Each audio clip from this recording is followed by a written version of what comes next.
स्वागत है हमारे YouTube चैनल बिकम टॉपर पर। और अपनी फिजिक्स की क्लास में हम लोग पढ़ रहे थे यूनिट 6 वैद्युत चुंबकीय प्रेरण। तो पिछली क्लास में हम लोगों ने पढ़ा था स्वप्रेरण क्या होता है उसके बारे में, और जो संचित स्थितिज ऊर्जा थी उसके बारे में, और प्रेरकों के संयोग यानी प्रेरकों को आपस में कैसे जोड़ा जाता है, श्रेणी क्रम संयोजन क्रम में किस प्रकार से जोड़ा जाता है, उन सभी के बारे में हमने डिस्कस किया था पिछली क्लास में। तो उसी के आगे के जो बचे हुए टॉपिक्स हैं उनको हम आज की क्लास में कवर करने वाले हैं, जिनमें होगा अन्योन्य प्रेरण किसे कहते हैं, अन्योन्य प्रेरकत्व किसे कहते हैं, और क्या होती हैं भंवर धाराएं और इनका यूज कहाँ पर किया जाता है। तो इन सभी के बारे में डिटेल से डिस्कस करने वाले हैं हम लोग आज की क्लास में। तो चलिए स्टार्ट करते हैं और सबसे पहले देखते हैं कि अन्योन्य प्रेरण किसे कहते हैं। तो अन्योन्य प्रेरण क्या होता है, तो जैसे हमने पिछली क्लास में पढ़ा था स्वप्रेरण, तो उसी प्रकार से होता है यहाँ पर अन्योन्य प्रेरण, लेकिन इसमें थोड़ा सा डिफरेंस होता है। डिफरेंस ये होता है कि वहाँ पर सिर्फ और सिर्फ एक ही कुंडली थी, लेकिन यहाँ पर हम दो कुंडलियों को पास पास रखते हैं। जैसे हमारी एक ये कुंडली हो गई और एक ये कुंडली हो गई, दो कुंडलियों को हमने पास पास रखा, और उनमें एक में क्या लगा दी हमने, एक में हमने लगा दी बैटरी, और एक में बैटरी के द्वारा हमने वैद्युत धारा को प्रवाहित किया। तो इससे क्या हुआ, जो उसमें प्रवाहित होने वाली वैद्युत धारा है उसके मान में अगर हम चेंज करें, जो वैद्युत धारा बह रही है उसके मान में अगर हम परिवर्तन करें या धारा को बंद करें, धारा को या हम प्रवाहित करें, इसका मान बदल दें या इस धारा को ही बंद कर दें, तो क्या हो जाता है, दूसरी कुंडली में, यहाँ पर दूसरी कुंडली में एक प्रेरित विद्युत वाहक बल उत्पन्न हो जाता है, और इसी घटना को कहते हैं अन्योन्य प्रेरण। इसी घटना को अन्योन्य प्रेरण कहा जाता है। और इसमें जो फर्स्ट कुंडली होती है उसे कहते हैं हम प्राइमरी कॉइल यानी कि प्राथमिक कुंडली, और जो सेकंड कुंडली होती है उसे हम लोग कहते हैं द्वितीय कुंडली। द्वितीय कुंडली, प्राथमिक कुंडली, दो कुंडली इसमें हो गई। और उसके बाद तो एक ही, अगर हम वन लाइन में इसकी जो डिफिनीसन है उसको कहें तो अगर हम दो कुंडलियों को पास पास में रखते हैं और एक में बैटरी के द्वारा धारा प्रवाहित करते हैं, धारा का मान बदलते हैं या धारा को बंद कर देते हैं, तो दूसरी कुंडली में प्रेरित विद्युत वाहक बल उत्पन्न हो जाता है, और इसी घटना को अन्योन्य प्रेरण कहते हैं। और इसमें पहली कुंडली को प्राथमिक कुंडली, दूसरी कुंडली को द्वितीय कुंडली कहते हैं। तो यही घटना होती है क्या, अन्योन्य प्रेरण की घटना, म्यूचुअल इंडक्शन की घटना, तो इसे ही अन्योन्य प्रेरण कहा जाता है। अब इससे रिलेटेड जो टर्म्स हैं उनको हम समझ लेते हैं, यानी अन्योन्य प्रेरण क्या होता है, अन्योन्य प्रेरण गुणांक और अन्योन्य प्रेरकत्व, इसके बारे में देख लेते हैं। तो सबसे पहले अन्योन्य प्रेरण किसे कहते हैं, यानी अन्योन्य प्रेरण गुणांक। तो जैसे वहाँ पर हमने पढ़ा था स्वप्रेरण गुणांक, या इसे ही कह दिया जाता है स्वप्रेरकत्व, तो उसी प्रकार से यहाँ पर होता है अन्योन्य प्रेरकत्व। तो इसमें क्या होता है, कुंडली में फ्लक्स ग्रंथिकाओं की जो संख्या होती है वो किसके अनुक्रमानुपाती होती है, तो जो प्राथमिक कुंडली में फ्लक्स ग्रंथिकाओं की संख्या होती है उसके ही अनुक्रमानुपाती होती है, यानी N2/2 is proportional to I1, या हम कह लें N2/2 बराबर MI1। यानी ये जो धारा ली गई है वो तो प्राथमिक कुंडली, क्योंकि हमने आपको क्या बताया डिफिनीशन में कि हम जब किसी एक कुंडली में वैद्युत धारा प्रवाहित करते हैं, हमने एक ही तो बैटरी लगाई थी, दूसरी कुंडली में ऑटोमेटिक जो विद्युत वाहक बल था वो उत्पन्न हुआ था, इसीलिए यहाँ पर हमने N2/2 फ्लक्स ग्रंथिकाओं की संख्या दूसरी कुंडली में ली है, जबकि जो धारा है वो प्राथमिक कुंडली की धारा है I1 MI1। तो ये यहाँ पर फार्मूला बनता है, जो फार्मूला होगा N2/2 अपान I1, और यहाँ पर ये जो M है इसे ही कहा जाता है अन्योन्य प्रेरकत्व। अन्योन्य प्रेरकत्व या अन्योन्य प्रेरण गुणांक, इसी M को कहा जाता है। अब इसके अगर अन्य सूत्र हम लें या इसे ही वन लाइन में इसकी हम डिफिनीशन कहें, तो अन्योन्य प्रेरण गुणांक की डिफिनीशन क्या होती है, दो कुंडलियों के बीच अन्योन्य प्रेरण गुणांक किसी एक कुंडली में चुंबकीय फ्लक्स ग्रंथिकाओं की संख्या के बराबर होता है, जबकि दूसरी कुंडली में एकांक धारा प्रवाहित हो रही हो, यानी जो I1 हो वो अगर एकांक हो तो जो फ्लक्स ग्रंथिकाओं की संख्या है वही अन्योन्य प्रेरण गुणांक कहलाती है। अब इससे रिलेटेड और भी एक फार्मूला बनता है जो कि होगा M बराबर -E2 अपान डेल्टा I1 अपान डेल्टा T।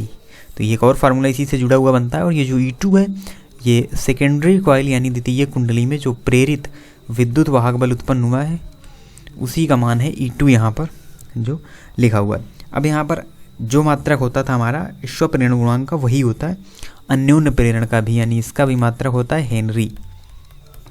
हेनरी मात्रक होता है अन्योन्य प्रेरण गुणांक का। या इसे ही हम तो 1 हेनरी बराबर होता है, इसे ही हम ऐसे भी लिख सकते हैं वोल्ट अपान एम्पियर बटे सेकंड। तो ये होता है अन्योन्य प्रेरण और अन्योन्य प्रेरण गुणांक या अन्योन्य प्रेरकत्व, इनके बारे में हमने डिस्कस किया। अब आगे देख लेते हैं, कुछ फॉर्मूले होते हैं, जैसे हमने वहाँ पर भी 2 कुंडलियों के लिए अलग अलग फार्मूले पढ़े थे, तो उसी प्रकार से यहाँ पर भी हमको फार्मूले देखने हैं। तो सबसे पहले क्या आता है, 2 समाज परिनलिकाओं के बीच अन्योन्य प्रेरकत्व। तो इसमें हमको क्या याद रखना है, इसमें भी हमको डायरेक्ट फार्मूला ही यहाँ पर याद रखना है, पूरा डेरिवेशन करने की ज़रूरत नहीं है। तो 2 समाज परिनलिकाओं के बीच जो अन्योन्य प्रेरकत्व होता है वो होता है M बराबर μ0 N1 N2A। ये होता है 2 समाज परिनालिकाओं के बीच अन्योन्य प्रेरकत्व। तो प्राथमिक परिनालिका में प्रति एकांक लंबाई में फेरों की संख्या है वो है यहाँ पर N1, और μ0 ये तो होता है वही, यानी कि निर्वात की वैद्युशीलता। M हो गया अन्योन्य प्रेरकत्व, और A यहाँ पर हो गया एरिया यानी कि क्षेत्रफल। अब देख लेते हैं जो दो समतल कुंडलियों के बीच अन्योन्य प्रेरकत्व क्या होता है। तो 2 समतल कुंडलियों के बीच अगर अन्योन्य प्रेरकत्व हमको निकालना है, यानी M का मान यहाँ पर होगा M बराबर μ0 पाई N1 N2 A2 square upon 2A1। ये होगा यहाँ पर अन्योन्य प्रेरकत्व 2 समतल कुंडलियों के बीच। प्राथमिक कुंडली में N1 तथा द्वितीय कुंडली में N2 ये फेरों की संख्या है, μ0 निर्वात की वैद्युशीलता, M अन्योन्य प्रेरकत्व। और बात करें अगर हम A1 A2 की, तो ये यहाँ पर हैं त्रिज्याएँ। A1 A2 जो हैं यहाँ पर त्रिज्याएँ हैं, ना कि एरिया। उसके बाद एक यहाँ पर छोटा सा टर्म आता है जिसके बारे में भी हमको पढ़ना जरूरी है, वो है युग्मन गुणांक। तो युग्मन गुणांक किसे कहा जाता है, तो 2 कुंडलियों का युग्मन गुणांक के कुंडलियों के युग्मन की एक माप होती है। ये फार्मूला होता है युग्मन गुणांक के बराबर √M अपान L1 L2। ये होती है, यानी L1 L2 कुंडलियों का स्वप्रेरण, M है कुंडलियों का अन्योन्य प्रेरकत्व। यानी युग्मन गुणांक एक रिलेशन होता है स्वप्रेरण और अन्योन्य प्रेरण के बीच के रिलेशन को ही युग्मन गुणांक कहा जाता है, और इसका फार्मूला होता है K बराबर M अपान L1 L2 रूट के अंदर। अगर कहीं पर न्यूमेरिकल्स में आपको स्वप्रेरण दिया है अन्योन्य प्रेरण निकालना है, या अन्योन्य प्रेरण दिया है स्वप्रेरण निकालना है, तो आप युग्मन गुणांक की सहायता से, और युग्मन गुणांक भी दिया है तो इसकी सहायता से आप निकाल सकते हैं। अब आगे हमारा टॉपिक है भ्रमण धाराएं किसे कहते हैं, यानी ईडी करंट्स, भ्रमण धाराएं किसे कहते हैं। तो हमने आपको पहले भी बताया और कई बार हम बताते रहे कि जो किसी बंद परिपथ में जब हम बद्ध फ्लक्स चुंबकीय फ्लक्स में परिवर्तन होता है, किसी बंद वैद्युत परिपथ से जब बद्ध चुंबकीय फ्लक्स में परिवर्तन होता है, तो उसमें क्या होती है, प्रेरित धारा उत्पन्न होती है। और प्रेरित धारा जो उत्पन्न होती है, तो फिर फोको ने क्या किया, फोको एक वैज्ञानिक थे जिन्होंने भ्रमण धाराओं की खोज की थी। तो इन्होंने 1895 में ये देखा कि अगर धातु का कोई टुकड़ा, वैसे तो अगर हम किसी चुंबकीय फ्लक्स में परिवर्तन होता है तो प्रेरित वैद्युत धारा उत्पन्न होती है वहाँ पर, लेकिन इन्होंने क्या किया, फोको ने देखा कि जब अगर कोई धातु का टुकड़ा ऐसे चुंबकीय क्षेत्र में रख देते हैं जहाँ पर परिवर्ती चुंबकीय क्षेत्र है, यानी चुंबकीय क्षेत्र में परिवर्तन हो रहा है, तो क्या होता है, किसी चुंबकीय क्षेत्र में इस प्रकार गति करता है कि जो बद्ध चुंबकीय फ्लक्स है उसमें परिवर्तन हो, तो धातु के संपूर्ण आयतन में, यानी जो धातु होती है उसके पूरे आयतन में प्रेरित धाराएं उत्पन्न हो जाती हैं। प्रेरित धाराएं उत्पन्न हो जाती हैं तो धातु के टुकड़ों की गति का विरोध करती हैं, यानी जो धातु का टुकड़ा गति कर रहा है उसकी गति का विरोध करती हैं ये जो प्रेरित धाराएं उत्पन्न हो जाती हैं उस टुकड़े में। और ये धाराएं जल में उत्पन्न भंवर के समान, यानी जिस प्रकार जल में भंवर उत्पन्न होता है उसी प्रकार से ये भंवर के समान चक्करदार धाराएं वहाँ पर उत्पन्न हो जाती हैं। यानी सीधी सी बात क्या समझनी है, अगर कोई धातु का टुकड़ा किसी परिवर्ती चुंबकीय क्षेत्र में स्थित है और वो चुंबकीय क्षेत्र में गति कर रहा है, तो उस क्या होता है कि उस धातु के संपूर्ण आयतन में प्रेरित धाराएं उत्पन्न हो जाती हैं जो उस गति का विरोध करने लगती हैं, यानी धातु के टुकड़े के जो चलने का विरोध करने लगती हैं। और ये जो धाराएं होती हैं ये भंवर के समान होती हैं, जैसे जल में भंवर आता है, इसीलिए इनका नाम रखा गया भंवर धाराएं। और ये इतनी प्रबल होती हैं, यानी ये जो भंवर धाराएं होती हैं इतनी प्रबल होती हैं कि उस धातु के टुकड़े को गर्म करती रहती हैं और धातु का टुकड़ा गर्म होकर लाल तप्त हो जाता है। यानी ये भंवर धाराएं इतनी ज़्यादा प्रबल होती हैं कि ये उस धातु के टुकड़े को गर्म कर देती हैं, इतना गर्म कर देती हैं कि वो लाल तप्त हो जाता है। तो इसीलिए ये जो भंवर धाराएं हैं ये अच्छी नहीं होती हैं किसी भी इंस्ट्रूमेंट के लिए, क्योंकि वहाँ पर जब भंवर धाराएं उत्पन्न हो जाएंगी और इंस्ट्रूमेंट काफ़ी हीट हो जाएगा, गर्म हो जाएगा, तो फिर वो अच्छे से वर्क नहीं कर पाएगा और उसके फटने का भी डर बना रहता है।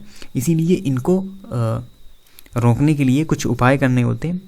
कुछ वहाँ पर हमको क्रोड जो है एक पटलित क्रोड लगानी होती है, ताकि हम इन भंवर धाराओं से बच सकें और किसी भी इंस्ट्रूमेंट में ये भंवर धाराएं ना बने, क्योंकि अगर भंवर धाराएं बन गई तो ये उसको उस धातु को हीट कर देंगी, गर्म कर देंगी और वो लाल तप्त हो जाएगी और उसका फटने का भी डर रहेगा और वो अच्छे से वर्क नहीं कर पाएगी। इसीलिए इनको भंवर धाराओं से जो हानि है, जो बचने के उपाय हैं,